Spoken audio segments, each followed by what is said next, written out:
né? Eu linkei com Romanos, capítulo de número 12, e nós vamos ler esse texto. Eu gostaria que você abrisse comigo, Romanos, capítulo de número 12, porque não há como nós falarmos de conversão ou de mudanças se nós não tivermos a nossa mente transformada.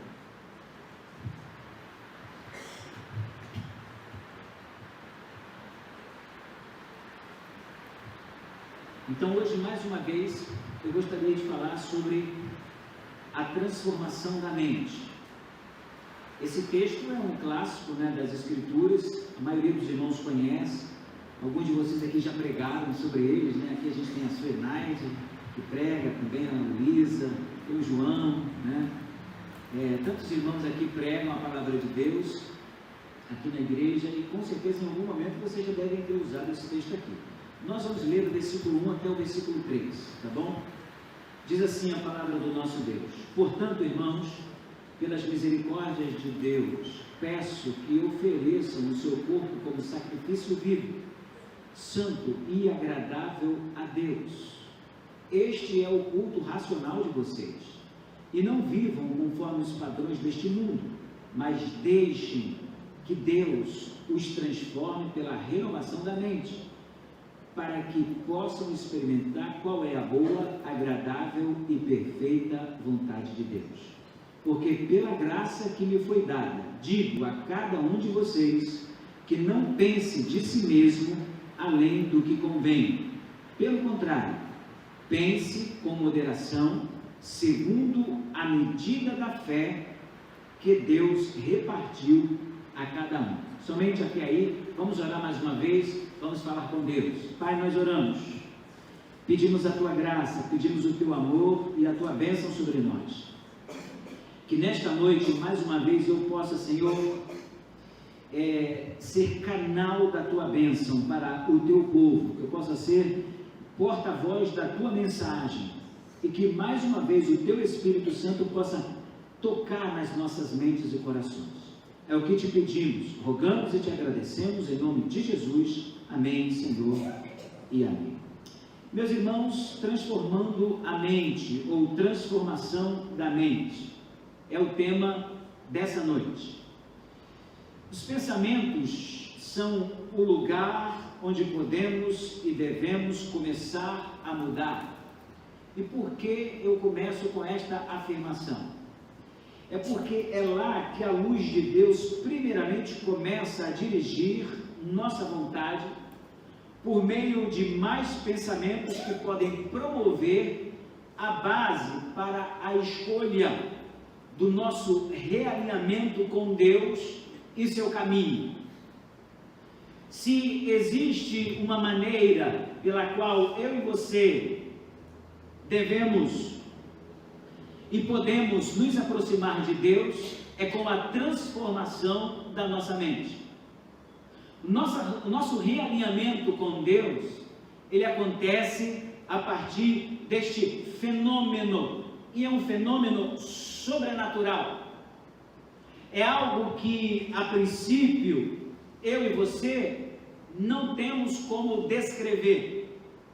Acontece uma transformação na nossa mente, e a partir daí nós começamos a obedecer a Deus, a nos alinhar com Ele.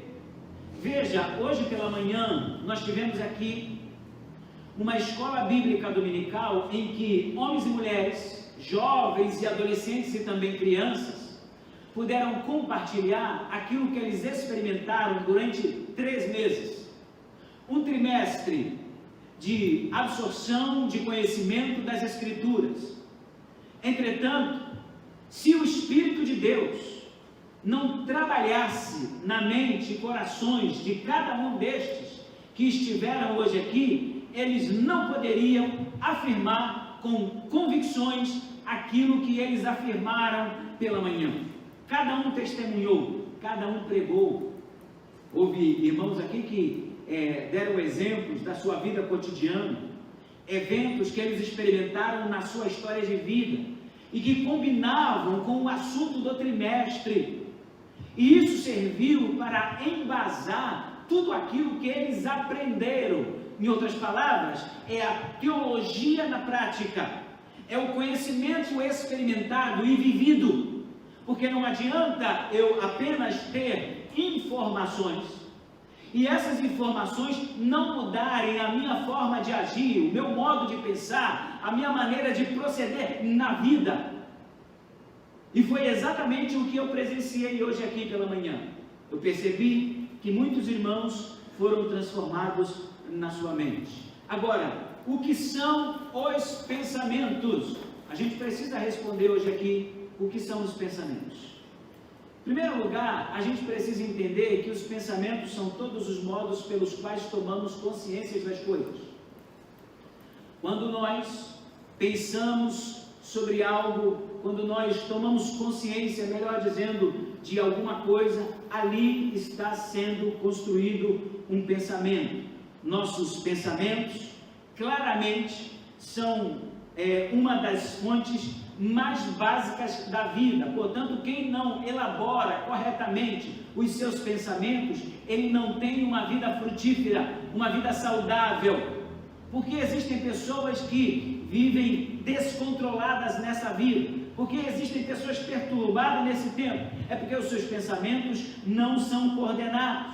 Eles, os pensamentos, determinam a orientação de tudo o que fazemos e despertam os sentimentos que moldam o nosso mundo e motivam as nossas ações. Por que que você faz o que faz? Por que que você planeja o que planeja? Porque antes os pensamentos afloraram na sua mente. Portanto, os pensamentos precisam ser melhor coordenados. É interessante notar que você não pode evocar pensamentos com base em determinados sentimentos, mas pode despertar e até certo ponto controlar sentimentos ao dirigir seus pensamentos.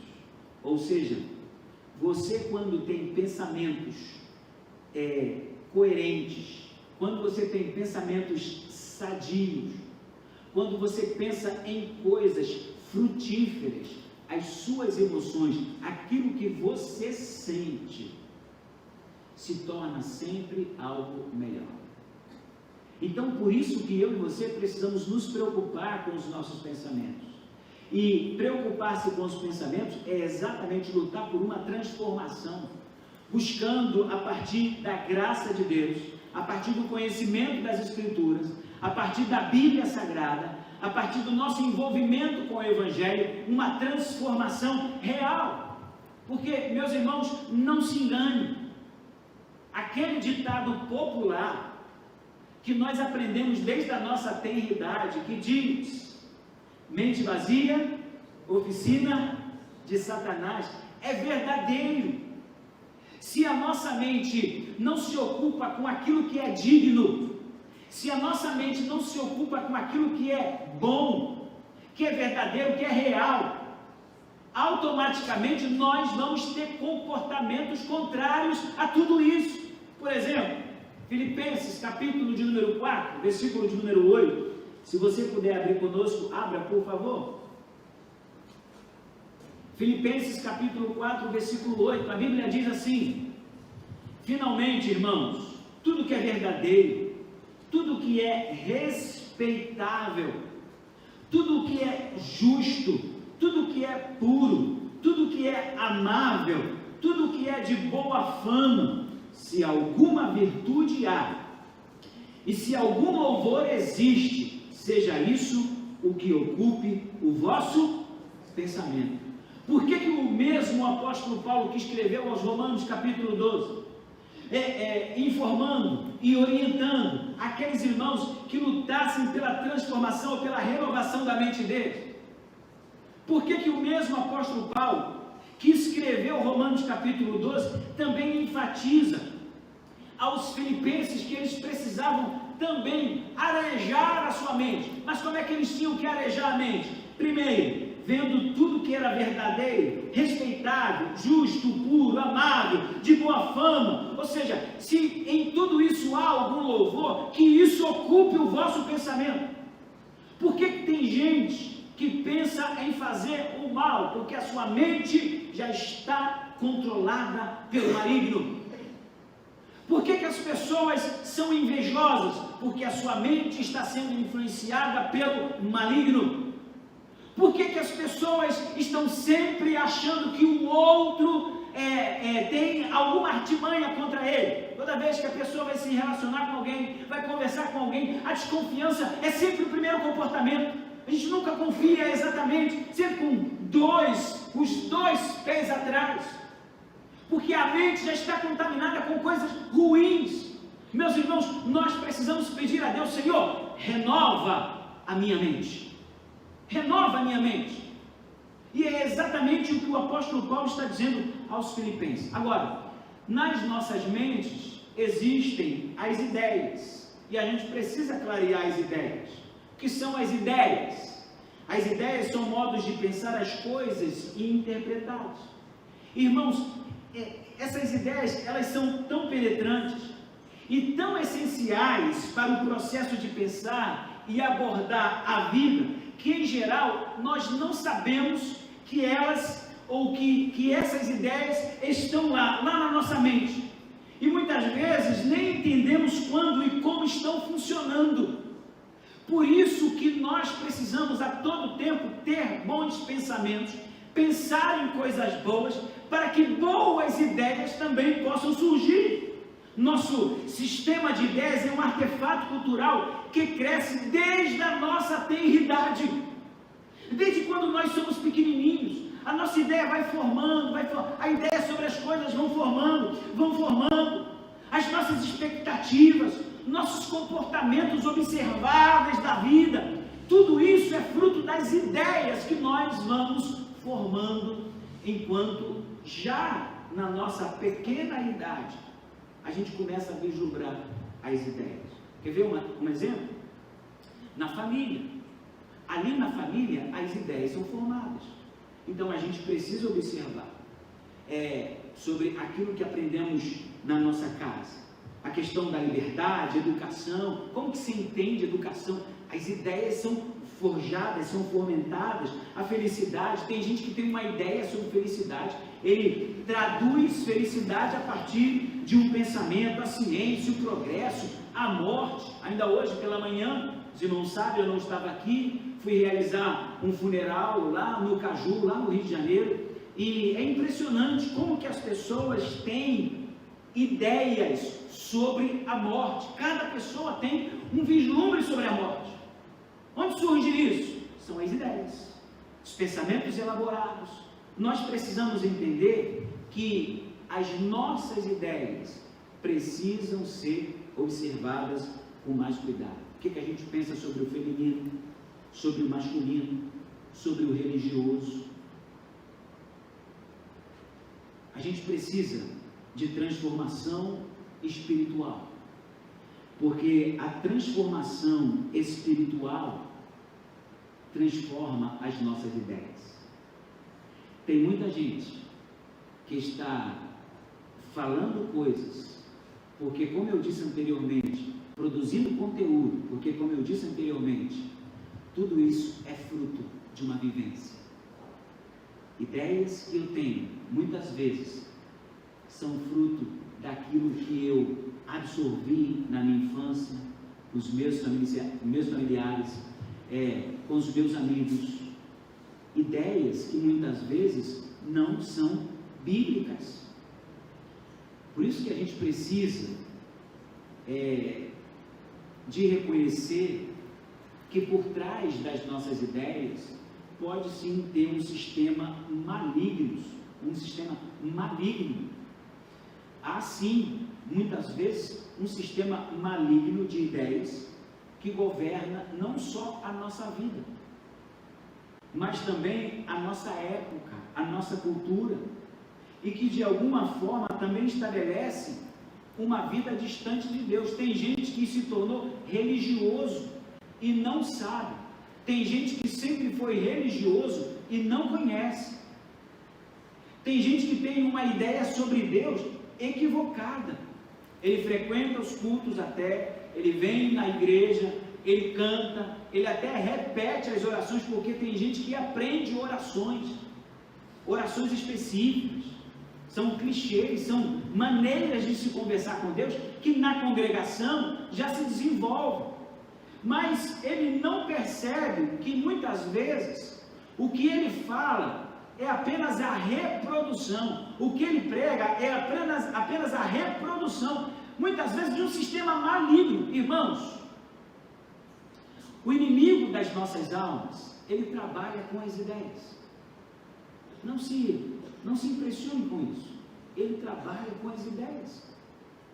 E tem muita gente que não está percebendo isso. Por isso que o apóstolo Paulo disse em Efésios capítulo 6, versículo de número 12, um texto bem conhecido de todos nós, porque a nossa luta não é contra a carne e sangue, e sim contra os principados e potestades, contra os dominadores deste mundo tenebroso, contra as forças espirituais do mal, nas regiões celestes. Efésios capítulo 6, versículo 12. Irmãos, nós temos sim uma maneira de pensar que herdamos, e por isso a necessidade de você ter esse impacto, esse encontro aqui na igreja, ou através de um estudo minucioso das Escrituras. Não é à toa que nós promovemos a EBD aqui na igreja, não é à toa que nós investimos em literatura para que você absorva o conhecimento do Evangelho aqui na igreja. Não à toa, na próxima terça-feira nós teremos aqui treinamento para professores de adolescentes, professores de jovens, professores de adultos, para homens e mulheres, para que estes adultos, para que estes professores continuem no desenvolvimento da capacidade de transmitir a palavra de Deus. Porque nós, irmãos, quando recebemos a Jesus como nosso Salvador, não se impressione, você traz um arcabouço de informações, você é de fato um artefato cultural, você vem com muitas informações para a casa do Pai, e você e eu, nós vamos sendo desconstruídos a cada dia. Mas essa desconstrução, ela só acontece à medida que nós nos aproximamos do Evangelho. Existe uma guerra cultural muito forte no nosso tempo, tentando desconstruir, por exemplo, toda a cultura judaico-cristã que foi estabelecida aqui no Ocidente. Todo esse Ocidente que foi formado com essa cultura dos 10 mandamentos, com a Torá, com a Bíblia Sagrada, ela no nosso tempo está tentando ser desconstruída. E nós precisamos entender que se não houver aproximação das Escrituras, se não houver comunhão com Deus, para que a gente tenha discernimento de espíritos, nós vamos cair nesta ciranda. Nós cairemos nesta ciranda. Irmãos, é lamentável saber que muitos de nós não somos mais influenciados pelo Evangelho, mas somos influenciados por ideologias filosóficas e políticas. Ainda hoje, pela manhã, no sepultamento, eu conversava com um seminarista que eu encontrei lá no cemitério. E ele estava me contando sobre as experiências que ele estava tendo no seminário e também tendo com alguns pastores e colegas e pregadores do Evangelho. E a constatação dele, como seminarista, era que ele ouvia pouco a exposição das Escrituras e mais a exposição de outras ideologias, outros pensamentos, outras formas de ver a vida. Porque as pessoas que ele estava ouvindo estavam contaminadas e orientadas com estas ideias, que não são ideias da Bíblia. O que Paulo está dizendo aqui: irmãos, pelas misericórdias de Deus, peço que ofereçam o seu corpo como sacrifício vivo, santo e agradável a Deus. Este é o culto racional de vocês. Paulo está dizendo o seguinte: o início da nossa aproximação, ou da mudança das nossas ideias, ou a renovação das nossas ideias, a renovação do nosso pensamento, acontece e começa com o nosso culto a Deus. Quanta gente, irmãos, desprezando e abandonando a adoração a Deus. não consegue mais se aproximar desta experiência grandiosa, gloriosa, inigualável, inestimável, maravilhosa que nós temos aqui no momento da celebração. Quantas pessoas perderam a noção de que para se conhecer a Deus é necessário adorá-lo. Para adorá-lo é necessário reconhecê-lo como Senhor. Algumas pessoas não reconhecem mais a Jesus como Senhor da sua vida. Eles não conseguem mais se dobrar diante do Senhor Jesus. Não conseguem mais adorar a Ele. Por quê? Porque Jesus virou apenas um personagem importante na história. Estamos aqui nesta noite, meus irmãos, porque Ele merece a honra, o louvor e a adoração. Se você ainda não teve uma experiência com Deus na adoração, procure ter essa experiência, porque toda vez que um crente adora a Deus em espírito e em verdade, é verdade sim, meus irmãos, Ele derrama um fogo consumidor sobre a nossa vida. É um fogo que consome pecados, é um fogo que transforma e renova a mente, é um fogo que modifica o nosso comportamento. A gente sai daqui e a segunda-feira não é mais um dia qualquer, é um dia em que nós vamos acordar e vamos dizer: o Senhor é o meu pastor e nada me faltará. É um dia diferente. É um dia diferente, sabe por quê? Por causa da experiência do culto. É a experiência do culto, é a presença do Espírito. Não se contente em vir a um culto como esse e não sentir a graça de Deus sobre a sua vida. Não se contente em ser impactado pelo poder do Espírito Santo de Deus. Nós precisamos, irmãos, nós necessitamos dessa experiência que é única. Nós precisamos dessa experiência do culto. Cultuar não é sair fora de si, sabe? Não é perder a razão. Não é isso, sabe? Não é perder a razão, subir pelas paredes, plantar bananeira, não é nada disso. É uma experiência única, intransferível, que acontece não só na individualidade, mas na coletividade da igreja. A igreja precisa gostar de adorar o Criador. Nós somos convidados para isso. Você lembra de Moisés? Moisés, quando foi a Faraó, ele disse: olha, você precisa deixar o meu povo ir. E Faraó disse: não, eu não vou deixar. Não, você precisa deixar ele ir, porque ele vai me cultuar no deserto. Quando Deus convidou o povo de Israel, Deus convidou o povo de Israel para a adoração. Então, você que está aqui nesta noite, mais uma vez eu quero lembrar você foi convidado para a adoração neste lugar. Você foi convidado para glorificar a Deus, para bendizer ao nome de Jesus. Irmãos, eu sei que a mudança de ideia é muito difícil. Eu reconheço. Por isso que a gente percebe que a conversão genuína é uma experiência arrebatadora. Ela acontece raramente a um indivíduo ou a um grupo, se não for por uma intervenção divina. A gente tem pregado sobre isso aqui durante muito tempo. É Deus que nos converte, é Ele que nos salva, é Ele que é soberano, Ele é poderoso mesmo. Isso aconteceu, por exemplo, com o apóstolo Paulo. Veja, Atos capítulo 9, do versículo 1 ao 18, mas em particular o versículo 4. Do versículo 4 ao versículo 3, e diz assim: e caindo por terra, ouviu a voz que lhe dizia: Saulo, Saulo, por que me persegues? Ele perguntou: quem és tu, Senhor? E a resposta foi: eu sou Jesus a quem tu persegues. Mas levanta-te e entra na cidade, onde te dirão o que te convém fazer. Irmãos, a mudança de ideia é algo muito difícil. Por isso que nós precisamos de uma intervenção divina. Não há pregador eloquente, não há mensageiro com fôlego intelectual, ou que saiba articular bem as ideias, concatenar bem os assuntos, até o ponto que você fique impactado, impressionado e eletrizado por causa do que você está ouvindo, que vai mudar a sua mente. Só quem muda a nossa mente é o Senhor. Ele agindo na nossa mente, as coisas de fato vão ser mudadas. Então nós precisamos, neste lugar aqui hoje, rogar a Deus: Senhor, muda. Se tem algo que precisa ser renovado, arejado, muda, coloca coisa boa, coloca coisa pura, coloca coisa justa na minha cabeça, não deixa que eu seja contaminado por aquilo que não é teu, porque, irmãos, controlar os pensamentos dá.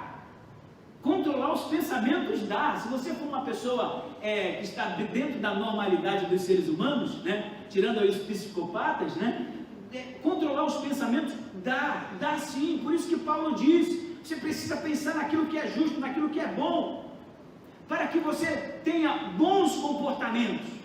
Tem gente que só vive pensando em coisa ruim, o dia dele se torna péssimo. Tem gente que só pensa em fazer coisas destrutivas, a destruição está à frente dele. Tem gente que não consegue fazer bons planejamentos, sua vida é um desastre, porque ele não planeja. Ele reclama que as coisas não dão certo, reclama que as coisas que as coisas vão de mal a pior, mas porque os seus pensamentos estão desordenados. Em primeiro lugar, adore a Deus.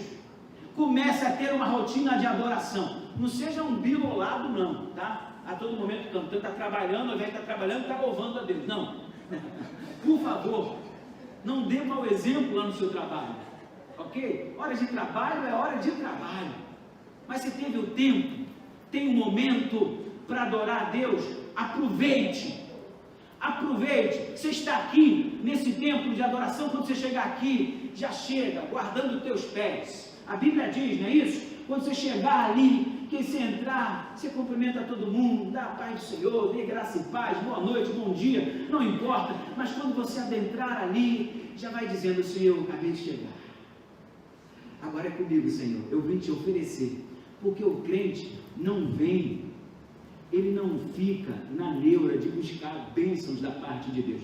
Quando ele vem para o culto, ele entende, é dia de adorar a Deus, é dia de oferecer. A adoração é oferecimento a Deus, é glorificar a Deus. A gente não vem para o culto para fazer uma campanha, como se fosse sete domingos, né, da vitória, ou alguma coisa dessa natureza. Não, a gente vem para o culto porque é o momento da adoração, é o momento do louvor, é o momento em que você para tudo e diz, eis-me aqui, Senhor, receba a minha adoração. Glorificado seja o teu nome, adorado seja o teu nome, e você canta com toda a intensidade. Mas pastor, o senhor nunca me ouviu cantar.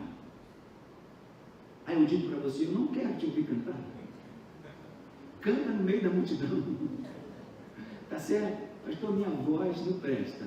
Não, ela presta sim. Talvez você não seja afinado, não tem problema, mas canta no meio da multidão, canta perto daquela pessoa que canta mais alto, tá bom? Sua voz vai subir, você vai pensar, opa, Deus está me ouvindo, amém, glória a Deus, entendeu?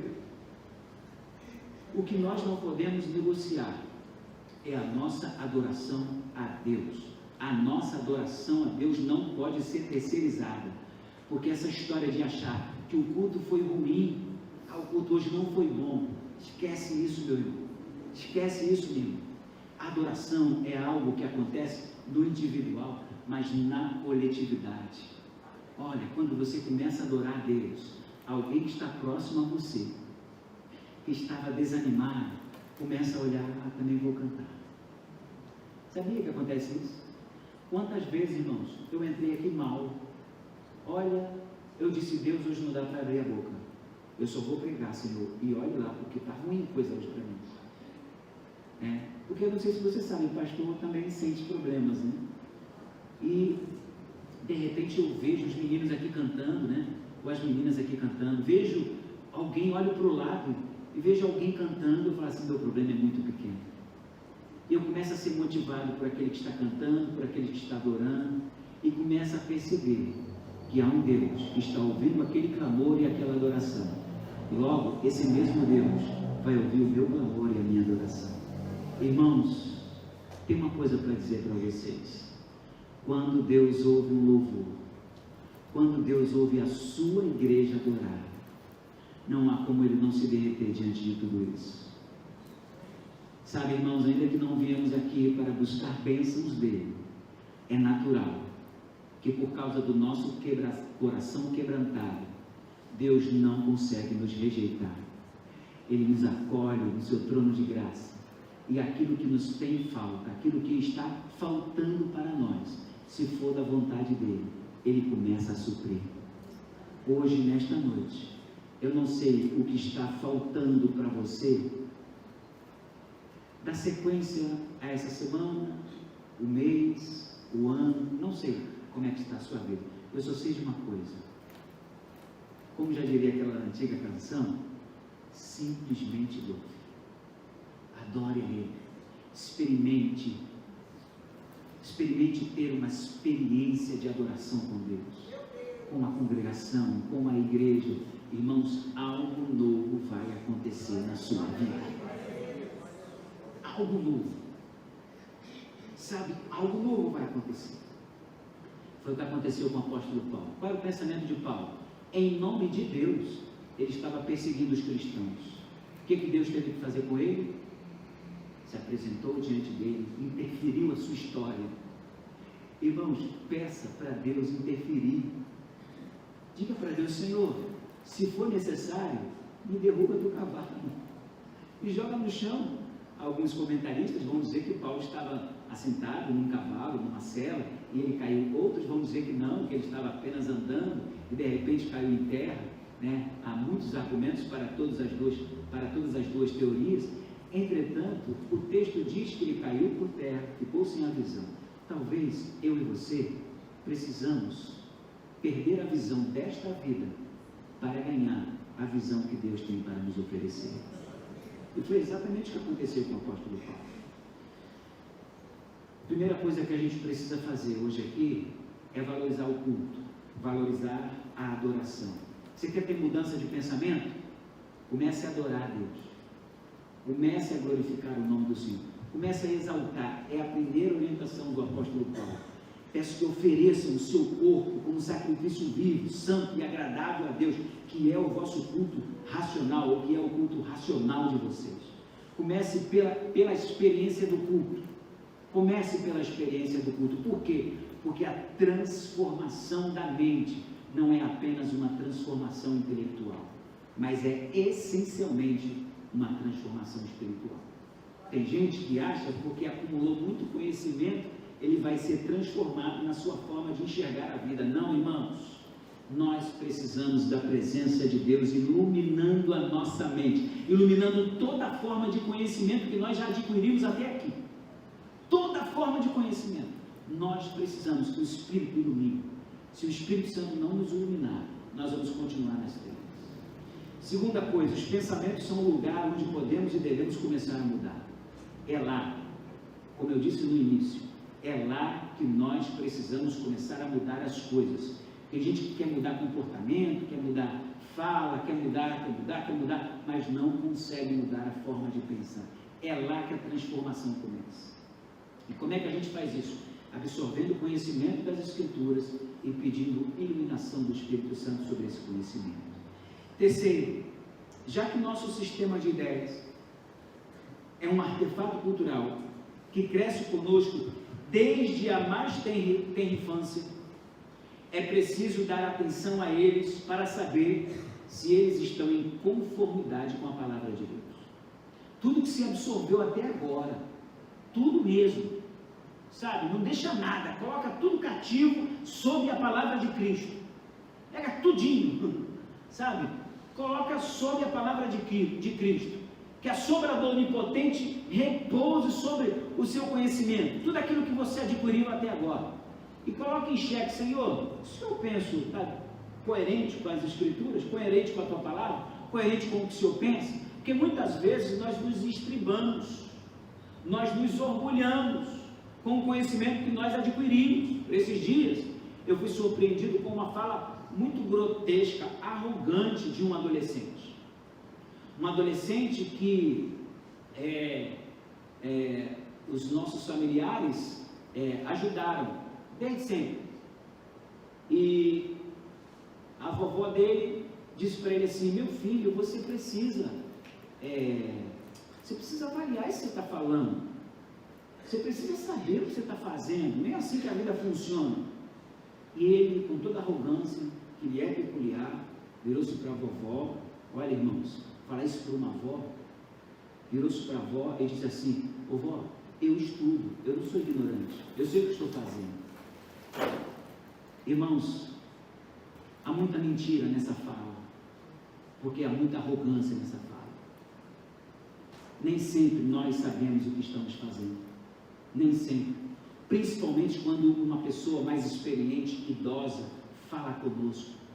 Se há algo que a tradição bíblica recomenda, que é algo que a cultura desse tempo está querendo destronar, é a valorização dos idosos. A cultura judaico-cristã valoriza as pessoas mais experientes, que a Bíblia muitas vezes vai chamar de ancião. Respeito aos mais velhos, que já transitaram e passaram pela estrada que nós estamos começando a transitar e passar. Nós precisamos valorizar a cultura bíblica. Veja, nesse tempo, o que vale para muita gente é apenas a informação e não a sabedoria. Para muita gente, o que vale não é mais a sabedoria, mas apenas a informação. Olha, deixa eu dizer uma coisa: o Espírito de Deus dá para a igreja a palavra do conhecimento e a palavra da sabedoria. Então você que está se estribando nesta arrogância de achar que o outro sabe menos que você, cuidado. Deus, Ele rejeita o soberbo, mas dá graça aos humildes. Essa fala que nós estamos tendo aqui é exatamente porque nós somos esse artefato cultural que somos construídos desde a nossa eternidade, e muita gente nos passou conhecimento, nos passou informação, e pode ser que alguns desses conhecimentos, algumas dessas informações estejam contaminadas pela cultura, porque em algum momento dela, ela se demonizou. Quarto lugar, não haverá transformação espiritual se as ideias não forem transformadas. Irmãos, as ideias sendo elaboradas na nossa mente devem ser fruto daquilo que nós examinamos na palavra de Deus. Irmãos, não apenas diga que ama a palavra de Deus, desfrute da palavra de Deus. Não apenas diga que a palavra de Deus é boa, experimente da sua bondade. Veja, não há transformação espiritual se essas ideias não forem transformadas. Então nós necessitamos, como bem Paulo orientou aqui, dessa renovação da mente a partir da transformação das ideias. Paulo tinha a ideia de que tinha que perseguir os crentes. Veja, a ideia dele é que se ele perseguisse os crentes, ele estaria purificando a religião judaica, a religião de Deus, à época. Veja, ele tinha essa consciência clara, irmãos, de que esse comportamento de ceifar pessoas estaria, de fato, honrando a Deus. Nada mais errado do que isso, nada mais equivocado do que isso. Em quinto e último lugar, rogar a Deus por sua intervenção na nossa mente é uma boa forma de orar a Ele. Tem gente, por exemplo, que tem dificuldade de oração. Pastor, eu tenho dificuldade de orar, não consigo orar, eu tenho dificuldade. Comece a orar dessa forma: Senhor, transforma a minha mente. Leia a Bíblia e diga: Senhor, transforma a minha mente. Estude a palavra e diga: Senhor, transforma a minha mente. Se envolva com as Escrituras e diga: Senhor, transforma a minha mente. Dessa forma, eu garanto a você, pela palavra de Deus, que você não vai viver conforme os padrões deste mundo. Por isso que Paulo está falando sobre transformação e renovação da mente. Ele está dizendo que os padrões deste mundo, eles são maus, mas que os padrões divinos, que a vontade de Deus e não a vontade deste mundo, ela é boa, agradável e perfeita. Que nesta noite, eu e você, possamos viver com a medida da graça que nós recebemos. Qual foi a medida da graça que você recebeu? Paulo está dizendo aqui no versículo 3, porque pela graça que me foi dada, digo a cada um de vocês, que não pense de si mesmo além do que convém. Ele continua: pelo contrário, pense com moderação, segundo a medida da fé que Deus lhe partiu a cada um. Comece a pensar com a medida da fé que você tem. Não pense ser além do que você já é, mas pense conforme as Escrituras. Irmãos, que Deus nosso Pai nos abençoe. Vamos nos pôr em pé, vamos orar nesta noite. Pai, nós oramos e te glorificamos e bendizemos o teu nome. Muito obrigado, Senhor, porque até aqui o Senhor tem nos abençoado, nos guardado e nos protegido. Obrigado, Senhor, porque a tua mão poderosa sempre esteve conosco, nos orientando, nos guardando. E agora, Senhor, estamos aqui submetendo a nossa mente para que ela seja renovada pelo Senhor mais uma vez. E queremos, Senhor, começar esta renovação com o nosso culto, com a nossa adoração. Ó Deus, com a nossa submissão, com a nossa rendição diante de Ti. Ó Senhor, que todo esse artefato cultural que nós carregamos desde a nossa tenridade possa ser destronado, Senhor, do trono que o Senhor merece toda a honra e toda a glória, do trono que só pertence ao Senhor. Ah, Deus, seja conosco nesta noite e nos ajude, Pai, nos ajude, porque hoje, mais uma vez, eu sei que a transformação das ideias, a mudança das ideias é algo muito difícil, muito difícil. As pessoas matam por causa das ideias, as pessoas violentam, praticam violência por causa das ideias. Oh meu Deus, em nome de Jesus, eu te peço nesta hora, Senhor, seja conosco, nos guarde, nos abençoe, nos proteja, nos dê da tua bênção, nos dê do teu amparo, nos dê do teu calor espiritual neste lugar. Nós oramos, Senhor, crendo que o Senhor está nos ouvindo mais uma vez. Seja conosco, seja gracioso, seja misericordioso, em nome de Jesus Cristo, nosso Salvador. Amém, Senhor. E amém.